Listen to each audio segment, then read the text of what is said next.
Renungan hari Sabtu 15 Mei 2021. Bapa mengasihi kamu karena kamu telah mengasihi aku dan percaya.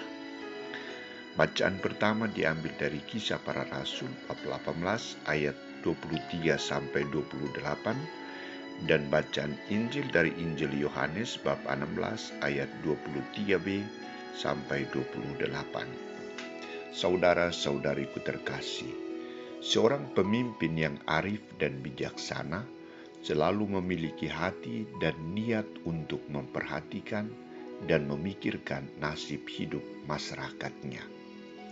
Sebelum Yesus meninggalkan murid-muridnya, Ia mencurahkan perhatiannya kepada mereka. Ia menasihati, mengajak dan menuntun mereka agar semakin teguh dan percaya kepada Allah dan dirinya.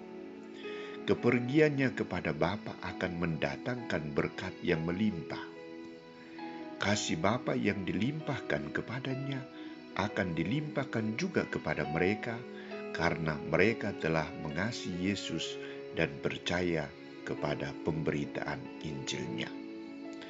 Para murid itu telah menjadi bagian inti dari jemaat perdana yang dibentuk oleh Yesus dan mereka dijadikan sebagai utusan untuk meneruskan warta Injil kepada semua orang. Keterbukaan mereka pada suara Tuhan memungkinkan Yesus memetik hasil yang menggembirakan. Maka Yesus sangat mengharapkan agar mereka tidak merasa takut dan cemas, tetapi semakin percaya, semakin berserah diri, semakin terbuka untuk mengandalkan kekuatan Yesus dalam mewartakan kabar sukacita Injil. Yesus meyakinkan mereka bahwa rencana Bapa juga dapat berjalan dengan baik kalau mereka sungguh-sungguh mengamalkan apa yang diperintahkan Yesus kepada mereka, yakni bekerja sama untuk mewujudkan kerajaan Allah. Maka jelas kasih Bapa akan memberikan kekuatan, akan turun atas mereka dan mengasihi mereka yang percaya kepada Yesus. Wujud kasih Yesus dan Bapa kepada para murid adalah pencurahan Roh Kudus. Namun tuntutannya adalah Yesus meminta kepada murid-muridnya untuk memohon datangnya Roh Kudus kepada Yesus dan Bapa. Artinya, para murid diminta untuk membuka diri kepada Yesus dan Bapa agar dicurahi dengan Roh Kudus. Para murid membuka diri agar Roh Kudus hadir dan menuntun hidup dan karya pelayanan mereka. Aku berkata kepadamu, sesungguhnya segala sesuatu yang kamu minta kepada Bapa akan diberikannya kepadamu dalam namaku. Aku meminta bagimu kepada Bapa, sebab Bapa sendiri mengasihi kamu, karena kamu telah mengasihi aku dan percaya bahwa aku datang dari Allah.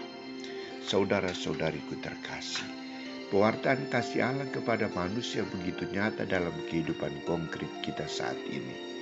Yang menjadi masalah adalah apakah setiap saat kita juga peka dan sadar akan kasih Allah. Setiap saat Allah mengasihi kita, Ia hadir dalam setiap peristiwa suka dan duka, gembira dan susah. Dalam situasi apapun, Allah meminta agar kita membuka peluang dan memohon bantuannya. Saat ini, hari ini, kita menggunakan waktu untuk meminta datangnya Roh Kudus. Untuk apa kita meminta bantuan Roh Kudus? Karena Roh Kudus inilah yang akan hadir dan menemani kita dalam seluruh aktivitas kita. Roh Kudus ini akan hadir dan memberikan hikmah untuk menjadi orang yang bijak dan pandai. Roh Kudus ini akan hadir untuk memberikan pengertian agar kita semakin memiliki budi yang baik. Roh Kudus ini akan hadir untuk menasihati kita agar dalam perjalanan yang penuh gejolak kita tetap teguh. Roh Kudus ini akan hadir untuk menuntun keperkasaan kita agar kita tidak takut dan ragu. Roh Kudus ini akan membantu kita untuk mengenal karya Allah dalam hidup kita. Roh Kudus ini akan membantu kita untuk mencapai kesalehan dan takut akan Allah. Mari kita memohon datangnya Roh Kudus.